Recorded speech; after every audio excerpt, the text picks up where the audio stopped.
Hello. Welcome back to Rambling RunOff. I am your host, Robert Rios, here to give you the sports news you should hear because it's fun sometimes.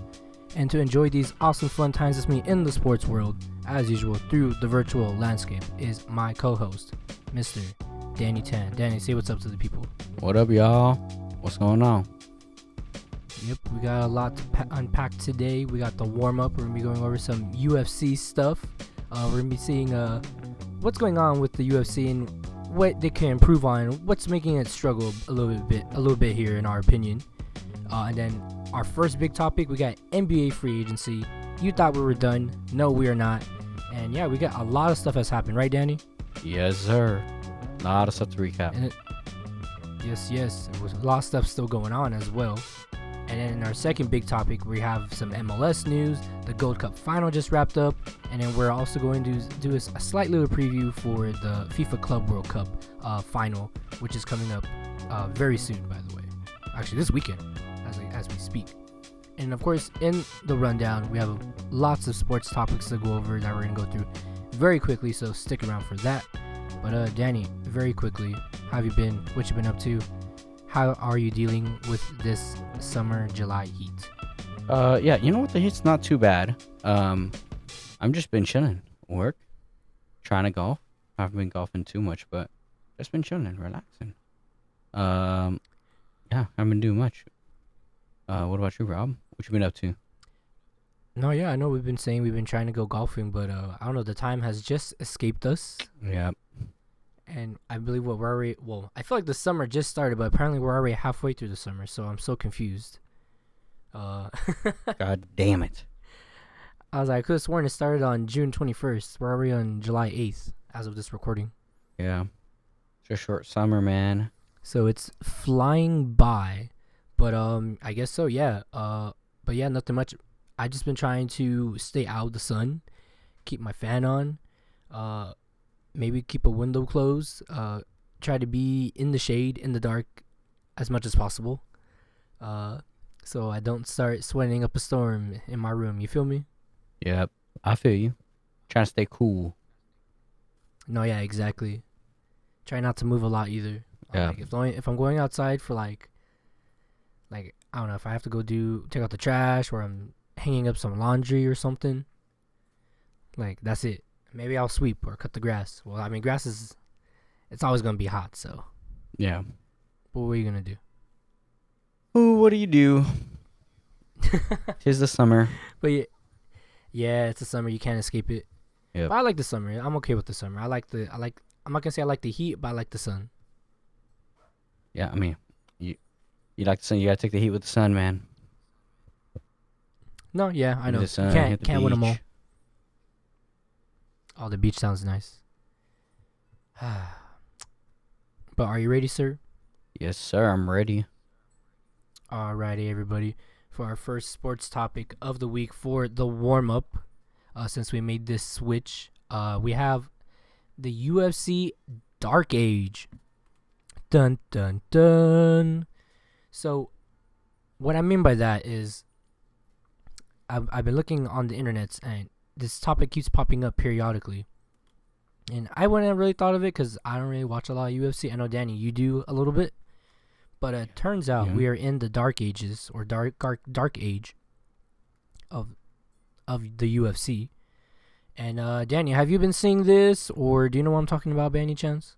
Yeah, just a little bit of a decline in viewership from UFC. Mm-hmm. But yeah, it's been a hot minute since I tuned in as well. Yeah, it turns out there hasn't been much compelling television or compelling stories to be following within the UFC, and I guess people are not attracted to the fights or to any of the events themselves as of late. I mean, do you think they're struggling? I mean, I don't know what you would consider struggling. I feel like the declaration of bankruptcies would be struggling for UFC, but no, I mean, obviously they were experiencing like unprecedented growth and viewership, and it has to decline. I mean, even in the NBA, viewership has been down year to year since like 1998. We talked about it last time. especially for the finals. But yeah, I mean, you just can't expect growth forever. Um, you just hope that it hits a limit, and then you see some growth again, and slowly over time, large amounts of growth. But yeah, I don't know the exact numbers. Rob, do you have them for us? I do not, because I've seen them. When I turn on my television, and like I said, I don't watch a lot of UFC. God damn it, Robert. No. Because I'm not focusing on television numbers. I'm focusing on compelling television. As in, why are people not interested in the fights anymore? Like the problem is that it's starting to turn into like a lull. As in, yeah, there's a lot of good fights, but there's not a lot of good stories to follow. Yeah. Like there's people going. I mean, tickets are expensive. Yeah, I think just individually as stars, the UFC doesn't have as much name recognition. Like a big UFC star, like Sugar Sean O'Malley, one of the biggest stars. Like, could you name a second UFC star, Rob? That's active right now.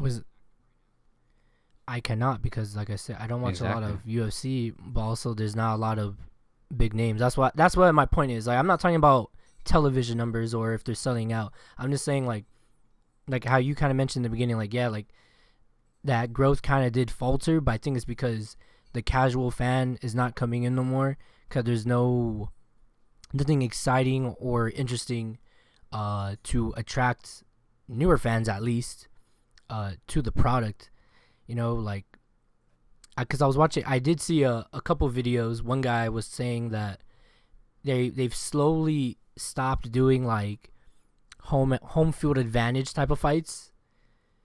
Mm-hmm. Like, if the guy's from Brazil, they'll go to Brazil, and the whole crowd's against the opponent because he's not Brazilian, and like he would be the de facto away villain in the fight. Or for example, Conor McGregor, he's a big loudmouth guy. And he went up against Khabib. Like, he's very traditional, very strict. He follows his religious beliefs, and it was like night and day.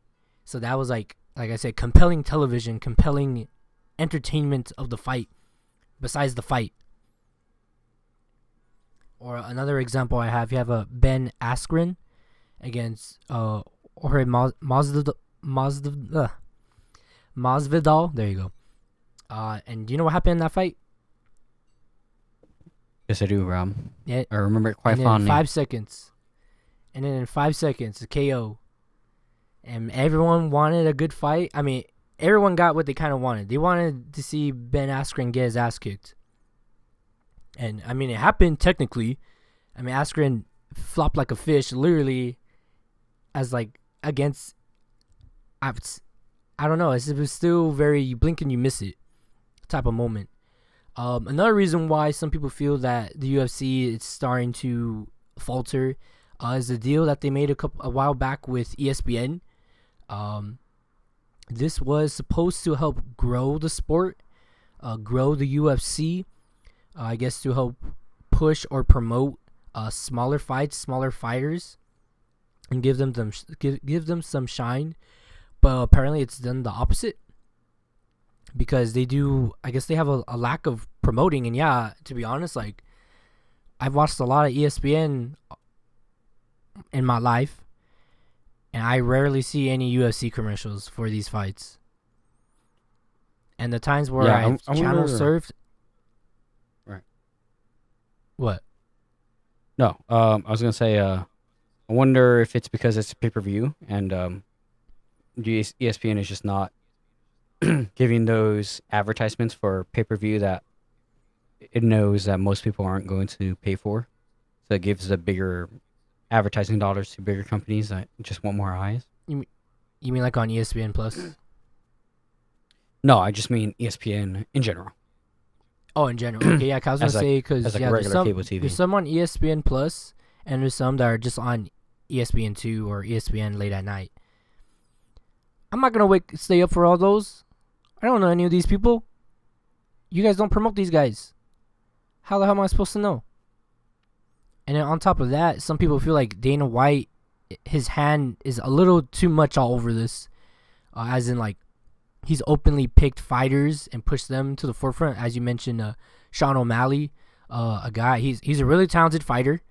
And like I said, I don't watch a lot of UFC, but from the little research that I did on this, turns out people like him, but a lot of purists have noticed that he's been giving a lot of opportunities, as in better or equal quality fighters as O'Malley have been passed up. I know O'Malley, he was a good fighter for a bit. He falters, he loses once, and then immediately gets a rematch. When usually, like in any contact sport that I'm familiar with, that doesn't always happen, or if it does, it's months later. Right, Danny? Like it's not just like it's not just overnight that you get a rematch. Right. You gotta earn it back. Yeah. So like the clip I saw of a reporter asking Dana White like, "What's O'Malley gonna do now?" And Dana White looks so sad to be like, "I'm just gonna tell him to go back with his family and we'll talk about it later." Like, damn, like that's his guy, and his guy lost, Yeah.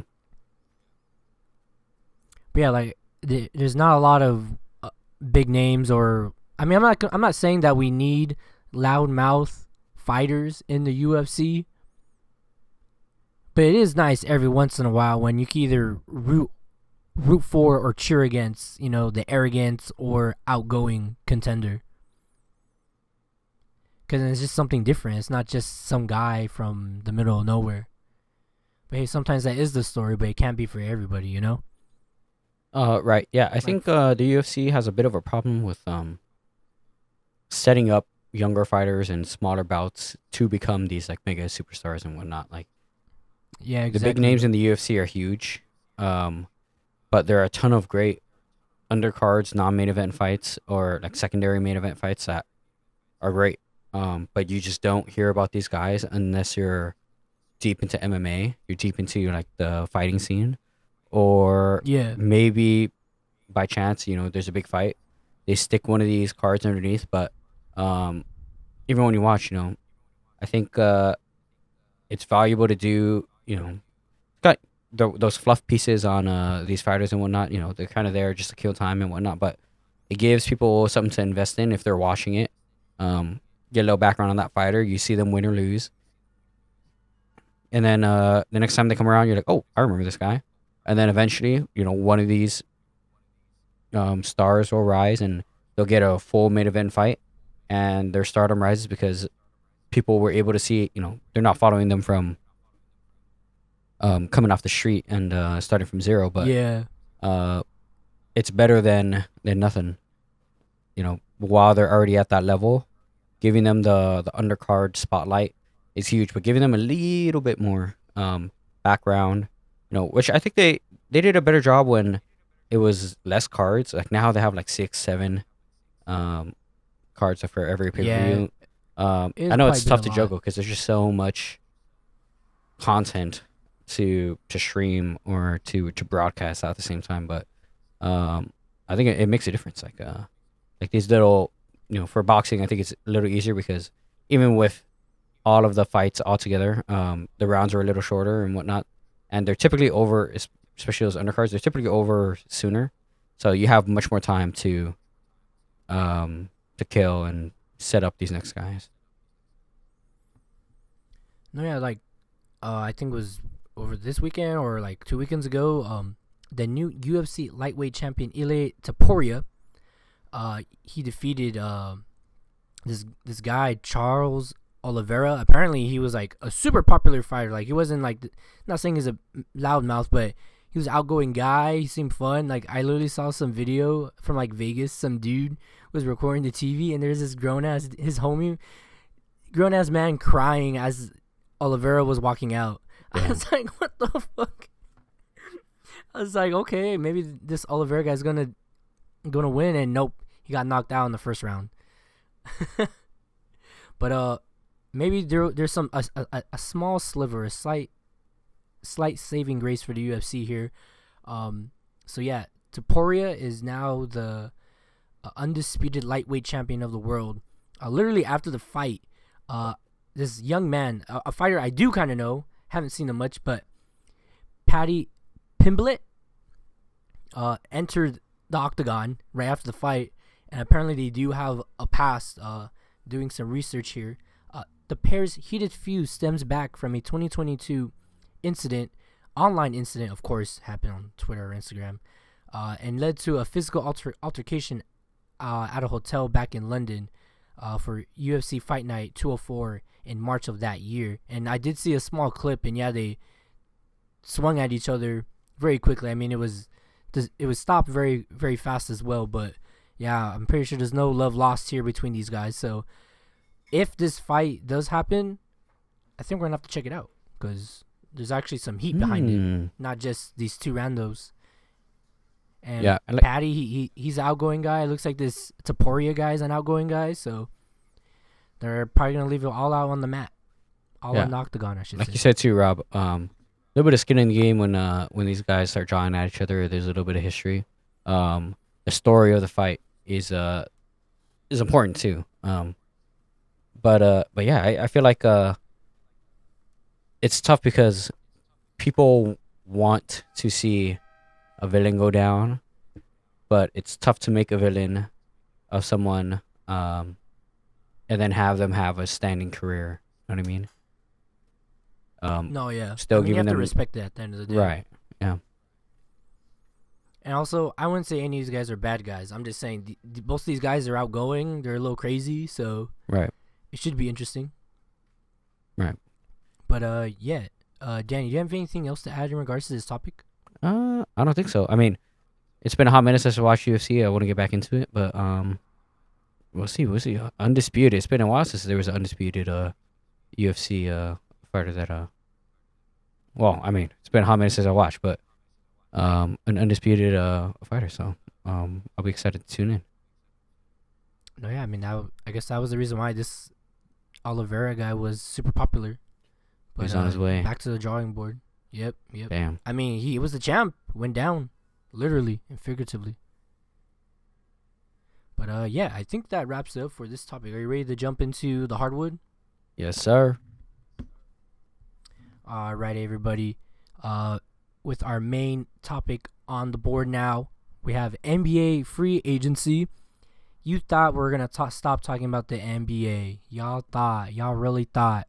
Okay, I thought too, but then I was like, oh, we can still talk about NBA free agency. Like, it's still a hot topic. There's nothing too groundbreaking. I mean, there's one or two that are like, huh? Like, no way.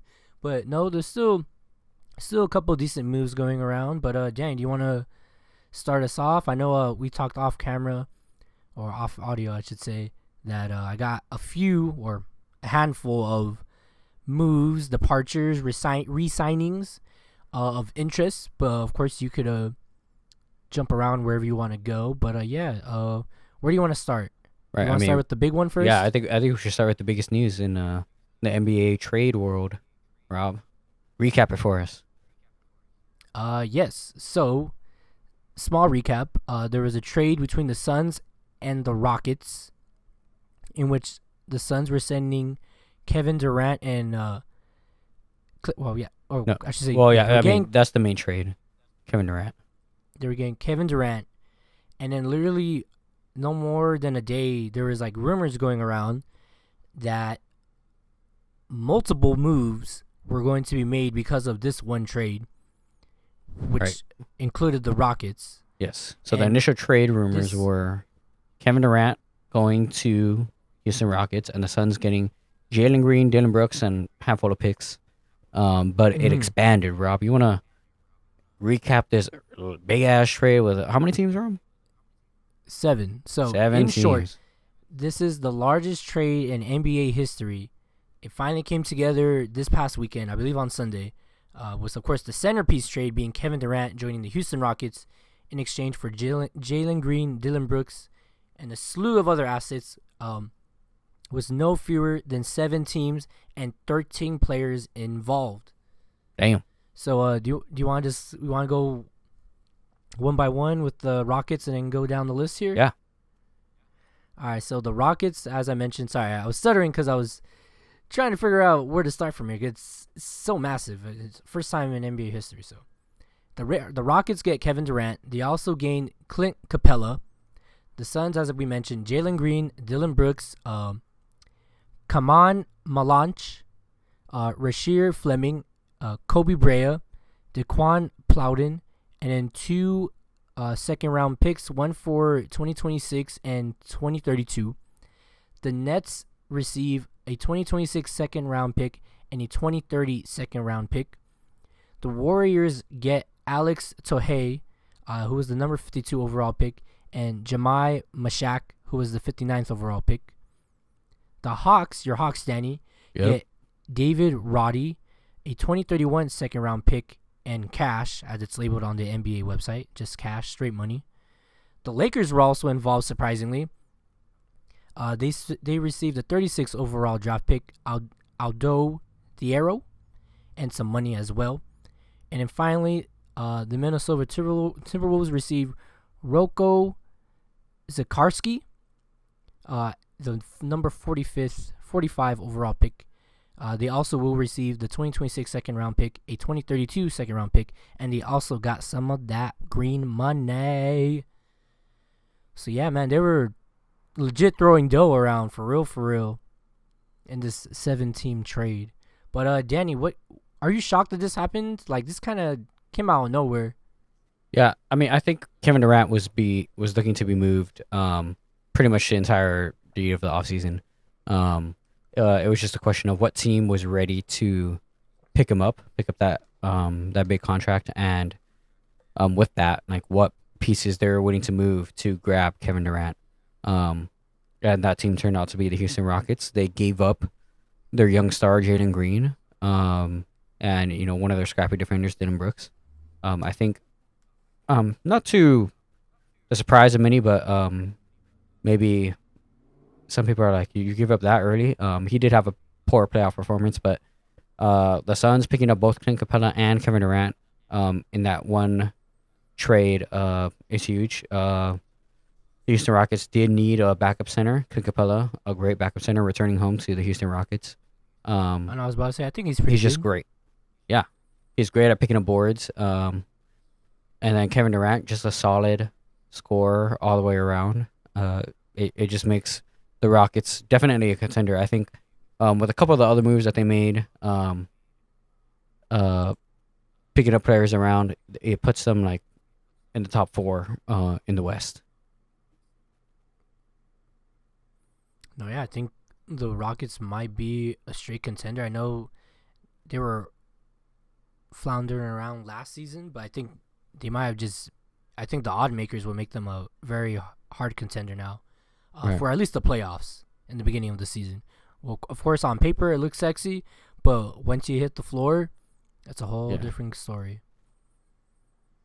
But Danny, do you have anything else to say about this blockbuster mega trade?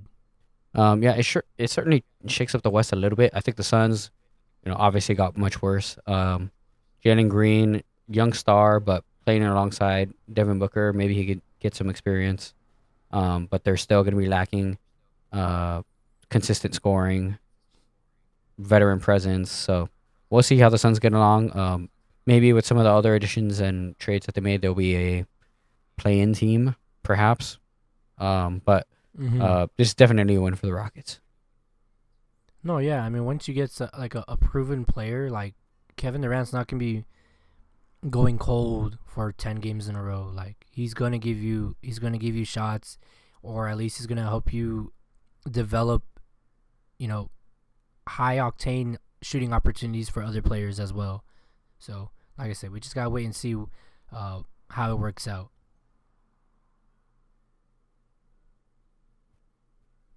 But yeah, are you ready to move on, Danny? Yeah, Rob, get me into the next trade. All right, we got. I mean, you could pick. I don't know. You want to do Clippers, Lakers, Heat, Bucks? Oh, let's do the Bucks one. That was another big one for sure. The Bucks, they did re-sign Kevin Porter Jr., Bobby Portis. Who else you got? Gary Trent Jr. And then the big thing actually was the departure of Damian Lillard, who was waived, and they also gave up Brook Lopez, who departed via free agency to the Clippers. And then in retaliation, the Bucks signed Miles Turner, who agreed to a 4-year deal. I know I talked about it a little bit on our last water break post. Right. But yeah, Danny, this one kind of caught me off guard as well. I'm assuming they didn't want to pay him no more. They just didn't feel like it was the right move. Do you think maybe they thought they were going to start winning again? I think they're doing everything to satisfy Giannis. I think Giannis might have been unhappy that they weren't making moves with Dame being injured. He didn't want to waste a year waiting for Dame to come back.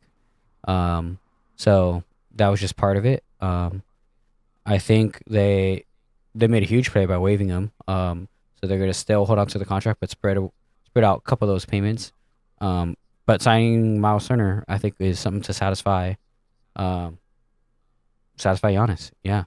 But unfortunately, they did lose Brook Lopez and Pat Connaughton, like two major players in the Bucks organization that, if not fan favorites, are just players who efficiently score and do things that help the Bucks win alongside Giannis. But we'll see how the Bucks do. They lost two main pieces, but also gained Miles Turner, a great center. I don't know if he's a direct 1-to-1 replacement for Brook Lopez. But I mean, they definitely won on the youth side of things. Brook Lopez, older, Miles Turner, much younger.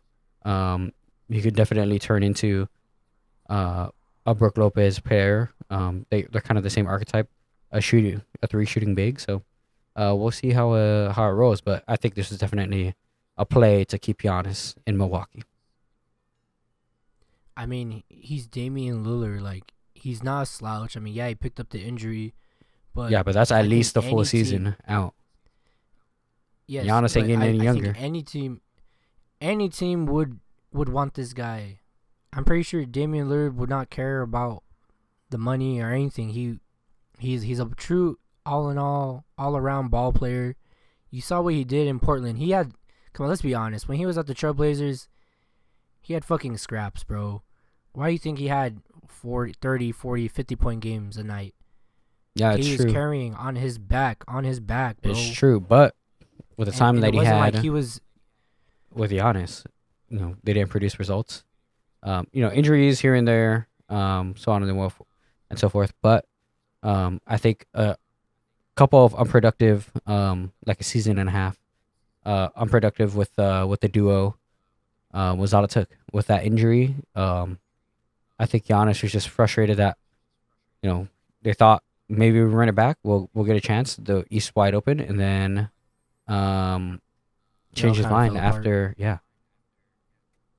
after the Dame injury. Rome was not built in a day. No, it wasn't. But I mean, y'all had just won it, and as of now, there has not been a back-to-back winner in about 10 years now. So Giannis is on crack. I don't know. I mean, I don't know what else he would want. Yeah, I mean, I think he just wants to be contending every year. And holding on to Dame and not making a move would mean that you're just waiting for Dame to come back, and holding on to that contract means that you're choosing to tank and not contend for the year. I mean, I suppose, but like I said, I think any team. Yeah, I think team would want. I think most teams would love Dame. I think they're just not in a position where that they can keep Dame and Giannis happy in the same season. Dame just takes up too much of the. It was just too short for me. Yeah, that's the business of basketball, baby. I mean, I guess. Business of basketball. Yeah, do you have anything? Let's move on to another deal that we got around here. You want to talk about your Hawks really quick? Let's talk about them. So, what you got for me? Yeah, the Hawks picked up Nikhil Alexander-Walker. They picked up Luke Kennard, two great players that showed a little bit of a playoff gusto. But big news, the Celtics in their road to offloading other players to make it under the second apron. They give up Kristaps Porzingis in a 3-team trade. And it looks like he's there to stay for the Hawks for now.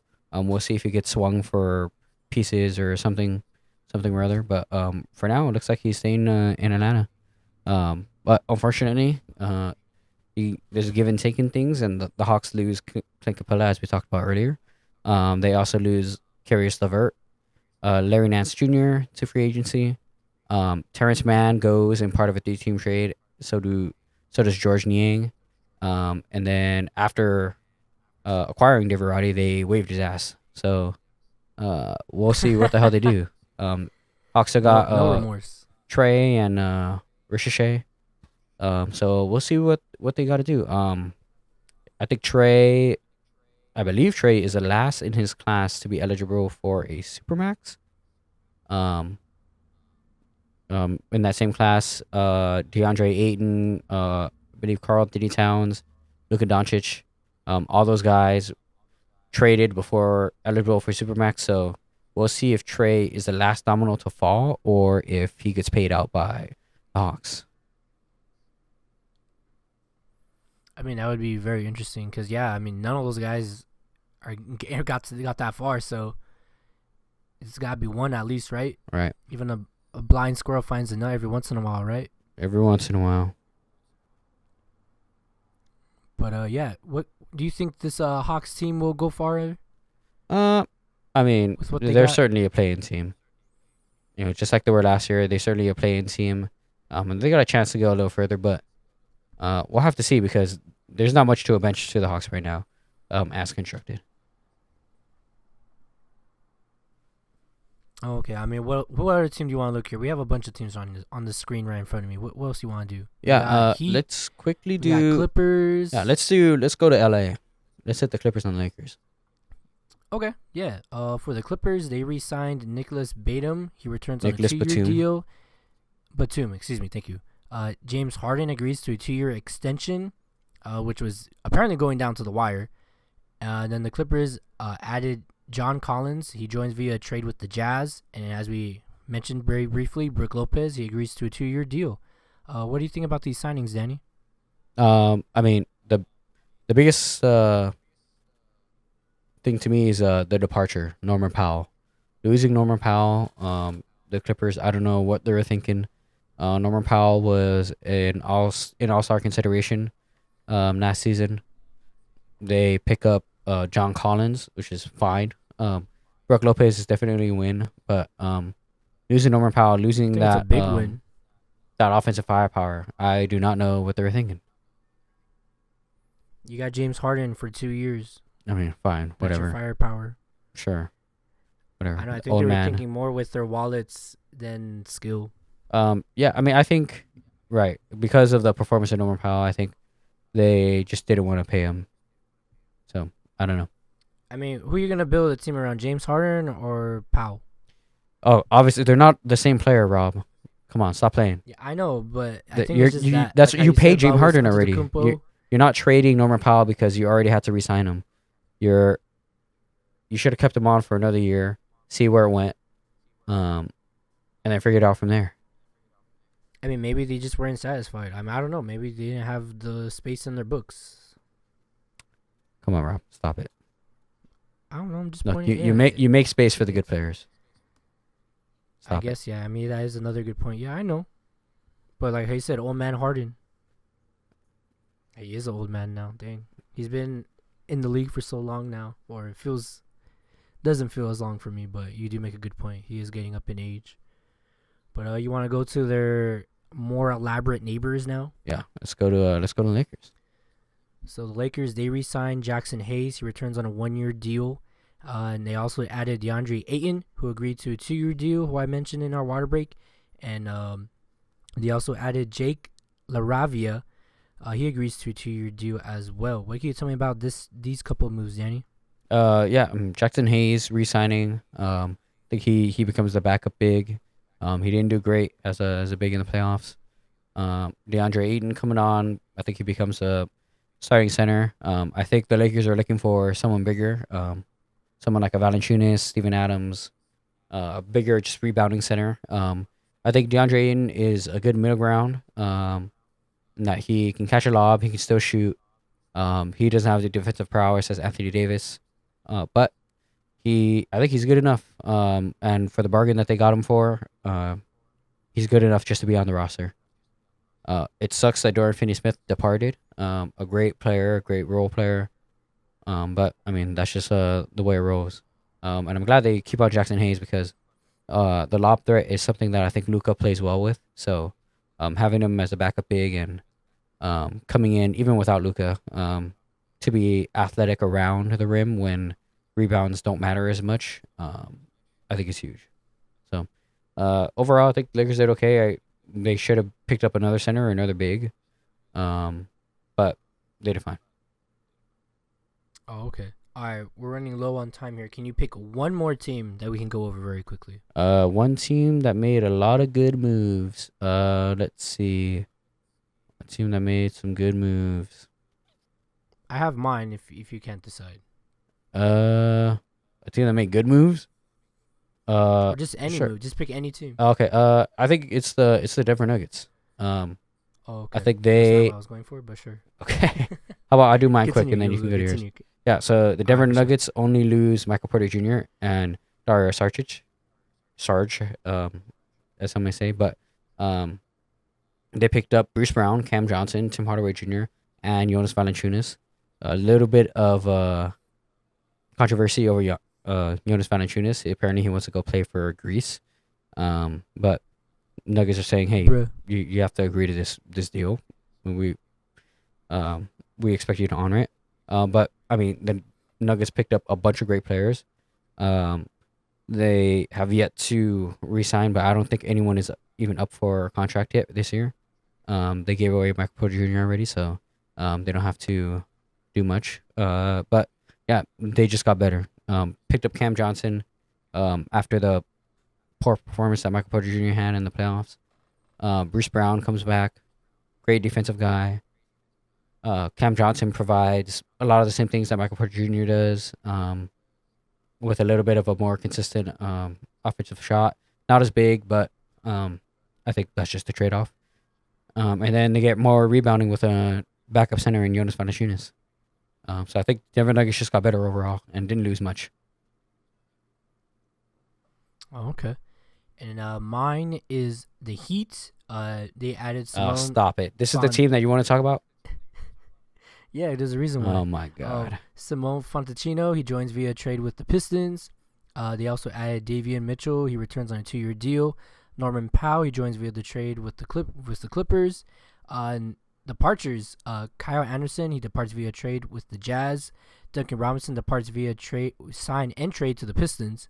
And then Kevin Love, who's been there for a little while, departs via trade with the Jazz as well.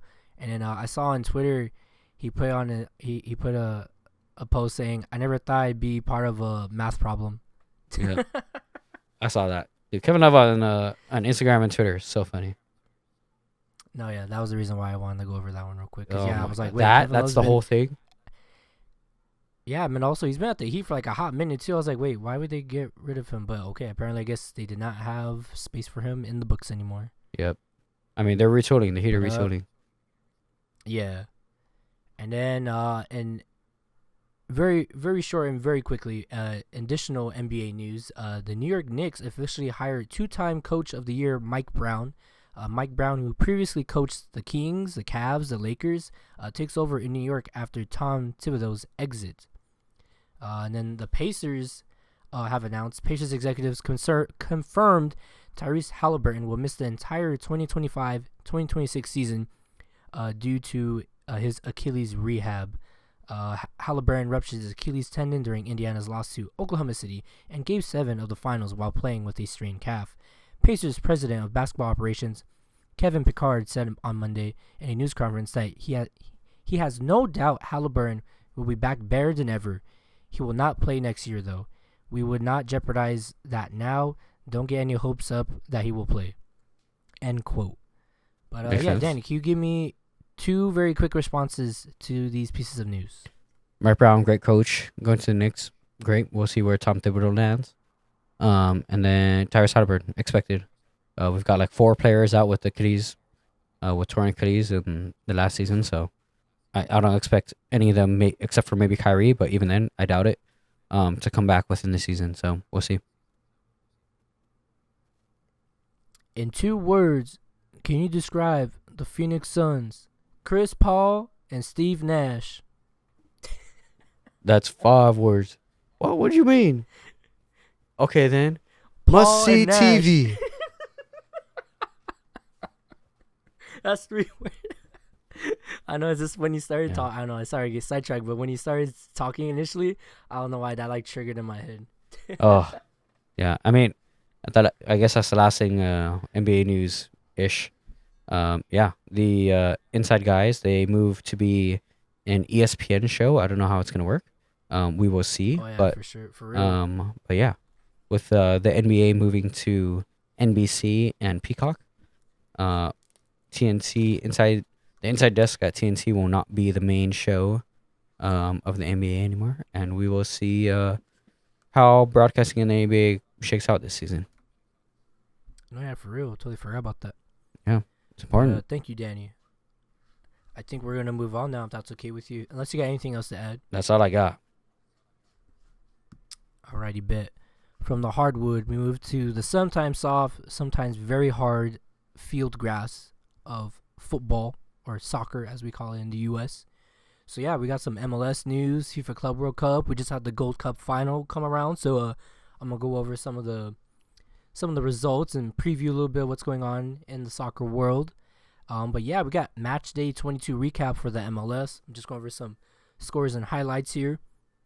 We just had match day 22. New York City faced off against Toronto. Starting off, I guess, a slew of weekend games in the MLS. New York City defeated Toronto at home 3-1. Hans Wolf scored in the 20th minute. Matija Yannick scored in the 49th minute. Kevin O'Toole got a goal in the 74th. It would have been a shutout victory, but Tomas Romero just wrong place, wrong time, and had an own goal in the 70th minute. The LA Galaxy played on 4th of July against the Vancouver Whitecaps. They were victorious 3-0 with Mateus Nascimento scoring in the 2nd minute of play, and Joseph Painso got himself a brace, scoring in the 60th minute and the 77th minute of play via a penalty. Red card was given to Jaden Nelson in the 92nd minute of play as he received a 2nd yellow card. We also had Inter Miami face off against CF Montreal. They traveled up to Canada. Miami were victorious 4-1. Tadeo Allende scored in the 33rd minute. Lionel Messi scored in the 40th minute and the 62nd minute. He had a brace and an assist on this week. And Telasco Segovia also scored in the 60th minute. You would have thought Montreal was going to win, as they did score their lone goal in the 2nd minute of play by Prince Owosu. And then our Sunday night soccer matchup was the Seattle Sounders hosting the Columbus Crew, Danny Tan's Columbus Crew. Seattle's Paul Rothrock scored in the 43rd minute, and then Diego Rossi also scored in the 27th minute. A red card was given to Kalamai Kausa Renzi in the 92nd minute of play as well. However, this match was stopped prior to the ball being played in the last dying moments of extra time, as Seattle goalkeeper Stephen Fry suffered a head injury and was carted off the field via ambulance. So best of luck to Stephen Fry for a recovery. I did see he did tweet out saying that he was okay. He does not remember what happened. He collided with another player on the field, and both coaches respectfully asked for the game to be called, as they were in stoppage time already. Dang, so that's crazy. The game was not abandoned, but they were already in extra time anyway. So I believe the Seattle head coach was like kind of asking, and then Wilfred Nancy of the Columbus Crew went up to the 4th official as well and was like, yeah, we could just call the game. It's a 1-1 draw.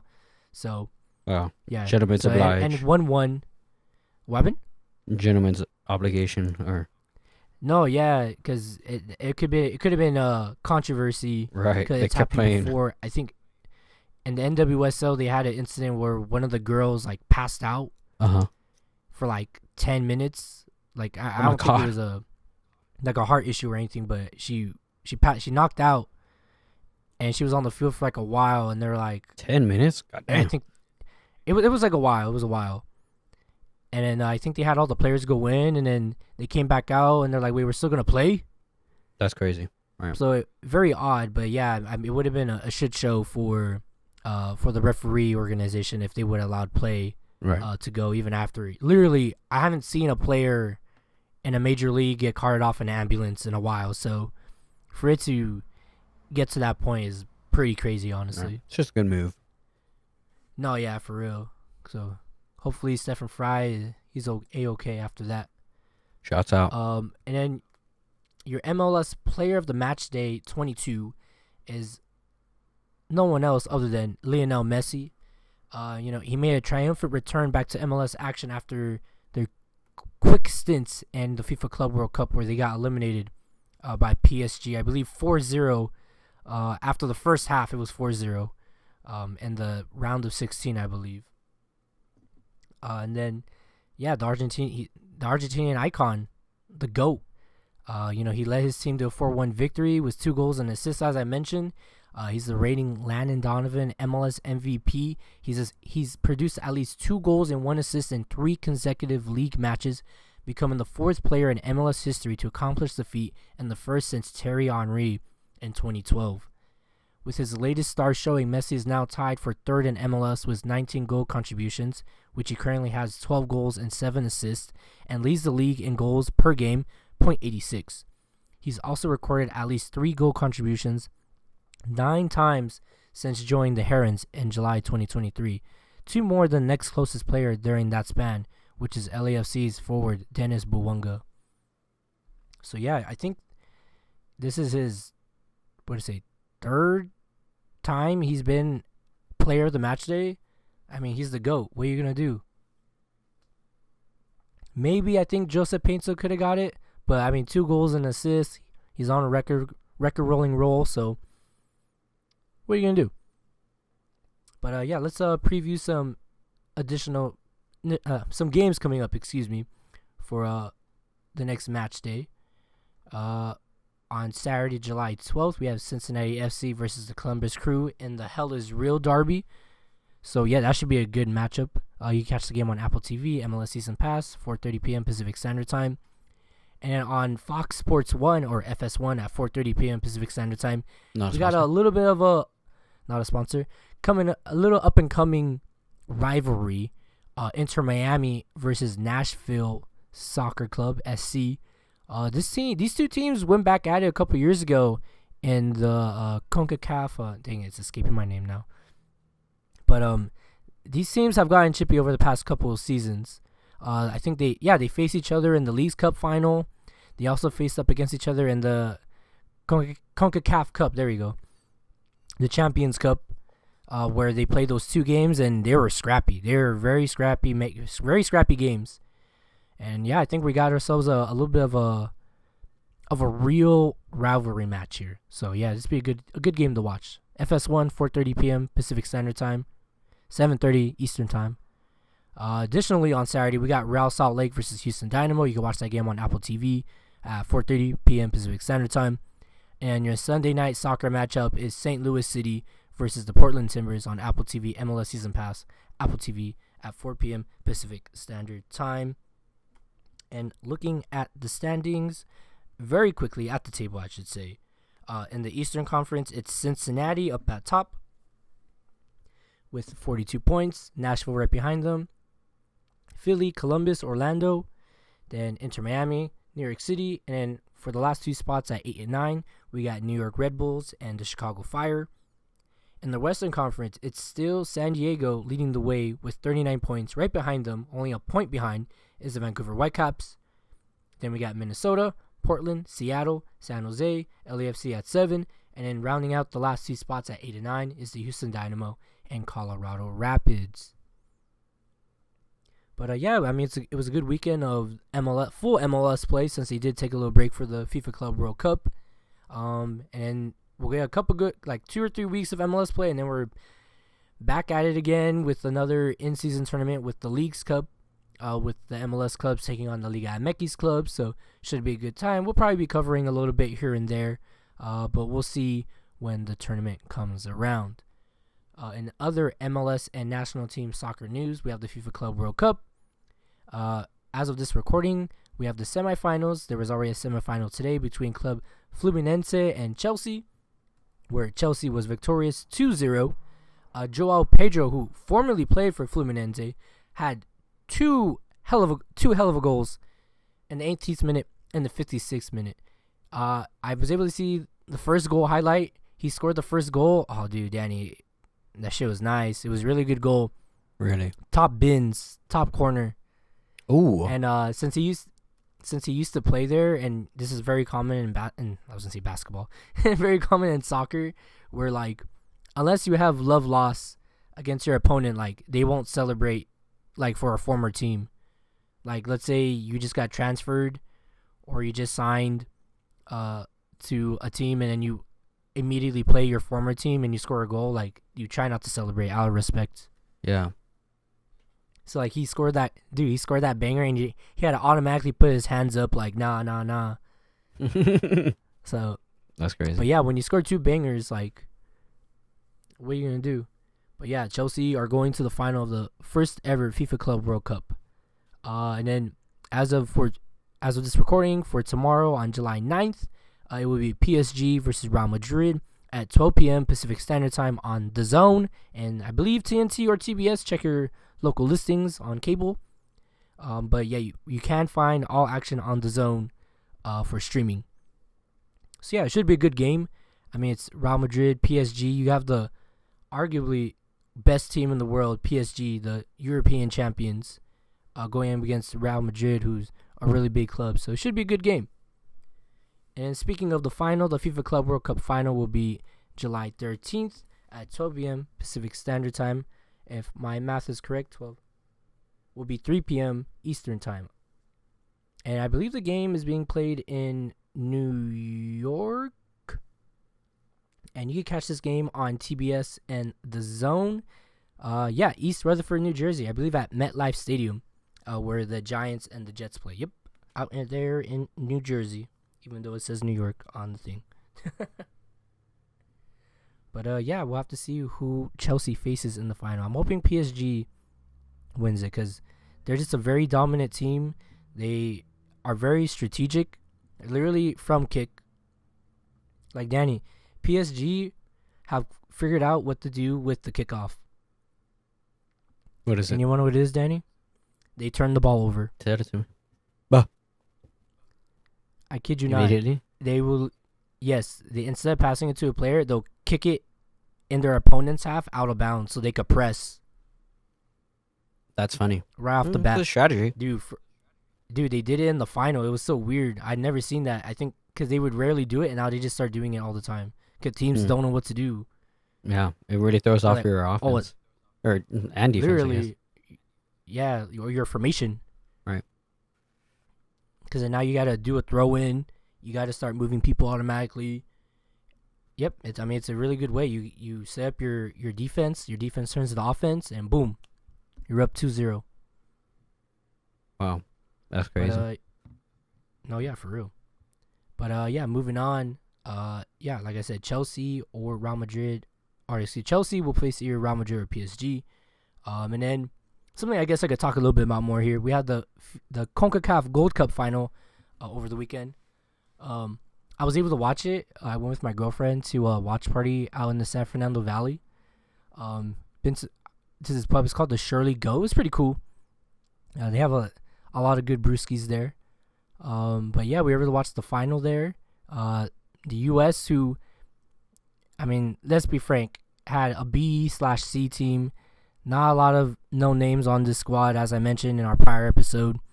But, they got this far, and they came up short. Mexico win the CONCACAF Gold Cup, and that's okay. Mexico defeated the U.S. 2-1 after going down 1-0 very early on. I believe it was in the 4th minute. I got to double check just in case, because we make mistakes here sometimes. But yeah, it was very quick. I hadn't even sat down yet. I was trying to get a drink. Yeah, in the 4th minute by Chris Richards. It was a set piece goal, It was a very long free kick, by the way. The ball came in. Chris Richards was able to knock it in with his head. A very close goal, by the way, Danny. He hit it with his head, and it skimmed the bottom of the bar, and it bounced in and out. Like, you could barely tell that it was in real time. But hey, the U.S. was up 1-0. I was kind of thinking maybe they'll give it to them. I don't know. Maybe this will give them hope. But similar to their semifinal matchup against Guatemala, they went up 2-0, and they let them back in the game. And you kind of saw that here once again. Because once after they scored that first goal, this Mexican squad, they had a lot more experience on the field, and you could see that definitely. Raul Jimenez was able to get Mexico on the board first. Mexico was able to move the ball down the flanks very easily. They got some space. Raul Jimenez got some space, and he zipped it on by the goal. Shout out to Raul Jimenez. He paid respects to Liverpool player Diogo Jota, who recently passed away. Oh wait, sorry. Moment of silence. I apologize for that. Okay, I'll say it with the J. Jota. Okay, condolences. Who recently passed away in a car crash with, I believe, one of his friends. Damn, that sucks. So what a lot of players have been doing, Danny, he used to do this celebration where he would crisscross his knees, sit down and pretending he was playing a game. Oh, so crisscross applesauce and play like a Nintendo or something, like Game Boy. Yeah. So Jimenez, he went down, and they had a Mexico jersey with his name on the back. Damn. And he started playing like a video game. Damn, that hits. It was just pretty funny. It was all USA fans that were all clapping him. Damn. But respect. Yeah. But that first goal for Mexico is really what kind of tied them in. Because if you look at any of the stats, they lead in possession, lead in shots. It was damn, this U.S. team could not catch a break for at least, it felt like 10 to 15 minutes. The U.S. did not have the ball. I think they only had the ball for the last 10 minutes of the half. Damn. And I felt like they were holding on for dear life there. Because, they had no real wingers, nothing to help set up the attack in the middle. Diego Luna, who kept dropping deep, but it just felt like he disappeared. Because every time he had to drop in deep, play defense, get the ball, there would be no one to pass it to. Because he was the middleman who was supposed to get the ball. Because they just couldn't generate any type of offense. And then Patrick Ajiman, who's the striker, his hold-up play, it was supposed to be super important. And even when he got the ball, you could just tell he just didn't have it. He couldn't do it. And he was struggling. He was being harassed every time he got the ball. And it just wasn't going to happen. In the second half, a little bit of the same story. Mexico, majority of the ball. U.S. attempts here and there. And then, towards the last, I want to say 15 minutes, it wasn't looking too good. And then, Edson Alvarez in the 77th minute, he gets the goal. Initially, it was called offside. It was pretty bang-bang. Free kick, the ball comes in, it takes a deflection. He happens to be at the right place at the right time, and he heads the ball in. And he gets the game winner. Mexico goes up 2-1 in the 77th minute. And, it was I don't know. I think a silly foul, I believe by Diego Luna. I was like, damn, he was just desperate, just trying to do something. Trying to get the ball. Yeah, and then trips up a guy. And this is where Mexico was able to strike and get the leading goal. And, even after getting, it just sucked because, like I said, the U.S. didn't know what to do with the ball. After getting that early goal, they couldn't generate any type of offense. Mexico was the better team on the night, and they had the harder hand going in. No outlet that I saw was saying that this USA team was going to beat these guys. At least not openly. They're they're going to do good. They should have a good chance. But it wasn't these guys are world beaters. There was a little bit of hype. I saw people were saying, oh, Diego Luna, what happened to him? Bro, he was their only saving grace. I know Malik Tillman, they were saying he was really good during the tournament, but I didn't see much of him either. We had Tyler Adams, who's one of our A-team starters. Didn't see much of him. I almost forgot he was even on the field. which is usually a good thing, but I think in this case was a bad thing. Whoever in the World Cup next year partners with Chris Richards is going to just have to get with the system very quickly. Because, Chris Richards, he's one of our A-team guys. He's developed well. He really wants to try. He's already said, I want to be the guy. Someone's going to have to help him out because Tim Ream is just too old now. I don't think he's going to be on the squad coming in a year. He's nearly 40 years old. Can't run for that long. But, Mexico claims its 10th World Cup title and second back-to-back Gold Cup final victory since they did it back in 2011 and 2012 as well, which is low-key a crazy stat that I did not know. Like I said, it was going to be a tough battle for the U.S. in this matchup, who lacked experience. They still have a new coach. Pochettino's going to have to go back to the drawing board and figure out something because, like I said, he had B and C team guys, and now he's going to have to try to figure it out because there's no more major tournaments in the year, or at least up before the World Cup. I would say I hope the U.S. national team, the organization, is scheduling easy to most difficult competition for friendlies because you don't want to go into this comp,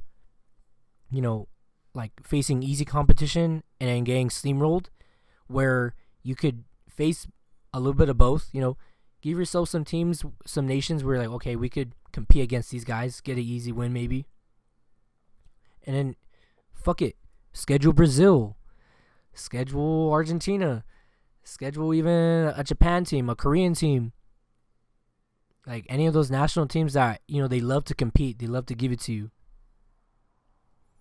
But we'll have to wait and see what happens when that World Cup comes around next year here in 2026. And finally, in the overall soccer news I got here, the U.S. women's national team steamrolled past Canada 3-0 in the Continental Classico to record their 5th straight shutout. Claire Hutton scored for the first time in her international career, and Sam Coffey and Yasmin Ryan also contributed goals to lead the United States to a 3-0 win over Canada on this past Wednesday, last week I should say.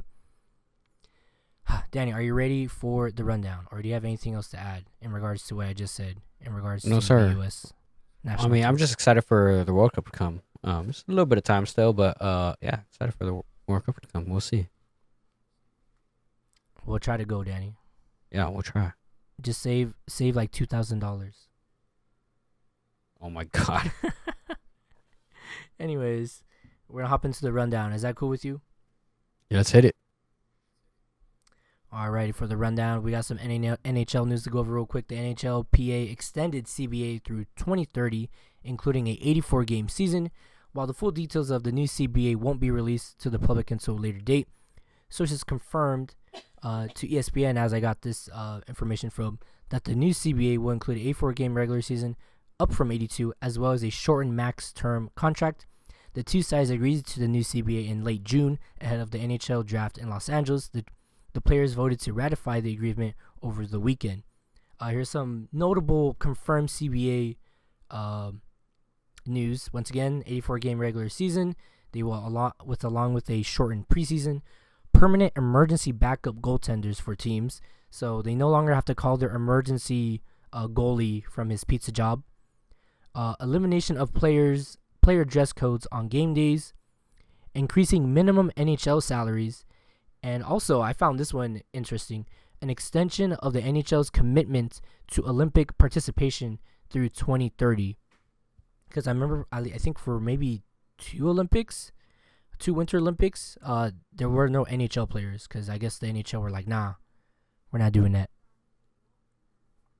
Moving on, we got some NASCAR news. Shane Van Gisbergen wins Challenge Round 2 Grant Park 165 in Chicago Street Race from Chicago, Illinois. In winning the Grant Park 165 on the Chicago Street Course, the New Zealander completed a weekend sweep of the NASCAR Cup Series and Xfinity Series, both from the pole position. Taking the checkered flag under caution after Cody Warr plowed into turn 6 tire barrier as SVG charged through turn 12 on the next to last lap. SVG watched Kyle Busch's sweep. SVG matched Kyle Busch's sweep of both races from the pole at Indianapolis Motor Speedway in July of 2026. No other driver has won races in NASCAR's top two divisions from the pole on the same weekend. The next race will be Sunday, July 13th, 2025, from Simona, California for Challenge Round 3 Toyota Save Mart 350 at Simona Raceway. Coverage of the race begins at 12:30 p.m. Pacific Standard Time on TNT. And then, Danny, we got some golf news for you. Yeah. Brian Campbell wins the John Deere Classic for his second playoff victory. Brian Campbell won for the second time this year on the PGA Tour, both in a playoff, when he closed with a 4-under 67 and beat Emiliano Grillo with a par on the first extra hole Sunday in the John Deere Classic. It extended the win or bust season for Campbell, who won the Mexico Open in a playoff in late February. He has finished out of the top 30 every tournament except for his 2 victories. Campbell is currently looking to sneak into the Open Championship, which I believe is based off, if I looked this up correctly, is based off of a ranking, which he is very, very low. So maybe these 2 wins will sneak him in. A little bit of X Games news. They were recently in Salt Lake City. Like I mentioned in our past episode, we had BMX Park, Skate Park Vert, Moto X, blah, blah, blah, all the works. Shout out to Yuto Horigome, who finished first in the men's skateboard street. He beat out popular contender Nigel Houston, who finished in second. And then shout out to JD Sanchez, who finished second in skateboard vert. I want to say this guy, but he's a kid, Danny. I believe I don't even think he's barely in high school. Damn. He used to be on this YouTube channel that we won't talk about. Oh. The biggest skateboard channel that is starting to flounder now. And he's starting to make a name for himself. He's competing in the X Games. He also was out in Osaka for the Japan X Games that just happened not so long ago either, and he finished second as well. Dude, he's fucking sick, dude. He just comes out swinging every time.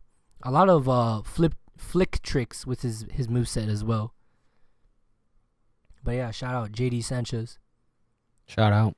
Additionally, we have MLB All-Star Week coming up. All-Star Week begins July 11th to July 15th from Atlanta, Georgia. On July 12th, it will feature the Celebrity Softball Game. July 14th, we'll have the MLB Home Run Derby, which I looked up the guys on here, and there's not a lot of big names except for Ronald Acuna Jr., who returns for the Derby. I believe this is his 3rd time stepping up to the plate for the Home Run Derby, where I think the last time he was in it, he almost won it, but he lost to Pete Alonso, who he was on a good one that day. There was no one beating Alonso that day. But the 2025 T-Mobile, not a sponsor, Home Run Derby will get underway from Truist Park in Atlanta at 5 p.m. Pacific Standard Time on July 14. You can watch the event live on ESPN and ESPN2. The All-Star Game itself will be Tuesday, July 15 at 5 p.m. Pacific Standard Time. As I mentioned in our water break episode, Freddie Freeman will be playing once again in the All-Star Game. He'll be playing first base for the National League back in Atlanta, where he was previously. Will Smith will be getting his first catcher's start for the National League. And of course, Shohei Ohtani will be the designated hitter for the National League. Danny, what do you think about these 3 Dodger players playing in the All-Star Game? I know we're a little anti-All-Star Game on this podcast, but what do you think? I mean, they've been doing great. I feel Freddie Freeman's a little bit of a stretch, especially later in the season. He hasn't done much, but I mean, whatever. Give player their props. No, yeah, I mean, like I said, he's playing first base once again in Atlanta, where he won a World Series. So it's gonna be it's one of those how can you not be romantic about baseball type of moments, I guess so. Hey, man, baseball can be beautiful. Sure. Like your favorite player. But next up, I got some WNBA news to wrap it all up here. Also, All-Star related. The All-Star teams are starting to get announced. This year's format is Team Caitlin Clark versus Team Nevesia Collier. The host, Indiana Fever, will have 3 representatives. Caitlin Clark, one of the team captains, Aaliyah Boston, and Kelsey Mitchell. The Seattle Storm also have 3 All-Stars, Skylar Diggins, Onyeka Onwenu, and Gabby Williams. The league leading Minnesota Lynx have 2 All-Stars, Nefiesa Collier, and other team captain Courtney Williams. Same for the defending NBA champion New York Liberty, whose 2 All-Stars are Brianna Stewart and Sabrina Ionescu. The roster draft for the NBA All-Star Game will be broadcasted during an hour-long edition of the WNBA Countdown, I believe this week or as of this recording. So if you're interested in the WNBA roster All-Star Game roster announcement, go check your ESPN app or wherever you find WNBA news. The WNBA All-Star Game will be Saturday, July 19, 2025 at 5:30 p.m. Pacific Standard Time from Gainbridge Fieldhouse in Indianapolis, Indiana, and I believe the All-Star Game will be televised on ESPN or ABC. Check your local broadcast stations. But Danny, do you have anything else to add in regards to the sports news that I did not go over today? Not much, Rob. We covered pretty much everything. I know, I feel like y'all. Yeah. But yeah, if that's all you got, thank you for listening. Checking us out here at Rambling Runoff. If you're listening on YouTube, please hit that like and subscribe button. If you're listening on Spotify for Creators, Amazon Music, or Apple Podcasts, give us a follow or a like or whatever their interfaces allow you to do. If you want to see more from us on social media, hit us up on Twitter and Instagram at Rambling Runoff, and we are also on TikTok where we post every other week as well. I've been your host, Robert Rios, from my co-host, Danny Tan. See you guys next time. Peace.